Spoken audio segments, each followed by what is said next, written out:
Hi అండి.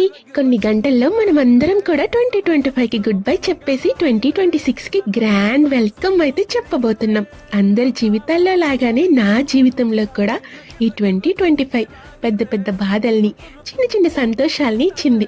మన కళ్ళు చూడ్డానికి చిన్నగా ఉంటాయేమో కానీ చిన్నగా ఉన్న సంతోషాల కంటే పెద్దగా ఉండే బాధలే మన కళ్ళ ముందు మెదిలేలా చేస్తూ ఉంటాయి. అందుకే చాలా మంది అనుకుంటారు ఈ పాత సంవత్సరంలో వాళ్ళకి నచ్చిన విషయాల్ని వదిలేయాలి అని. నేను కూడా అలానే బీఈడీ కంప్లీట్ అయినప్పటి నుండి ప్రైవేట్ స్కూల్ టీచర్గా జాబ్ చేస్తున్నాను. ఈ 2025 డిసెంబర్ నుంచి ఇక ప్రైవేట్ స్కూల్ టీచర్ జాబ్కి స్వస్తి పలికేసి లైఫ్లో ఎప్పుడూ కూడా ప్రైవేట్ స్కూల్ టీచర్గా జాబ్ చేసే అవసరం రాకుండా ఆ భగవంతుడు చూడాలని గట్టిగా కోరుకుంటున్నాను. ఇక నా జాబ్ కూడా ఆపేశాను. ఇక నేనైతే ప్రైవేట్ స్కూల్ టీచర్గా అస్సలు జాబే చేయను. భగవంతుడి దయ వల్ల గవర్నమెంట్ జాబ్ వస్తే సరే, ఇక ఆలోచించాలి.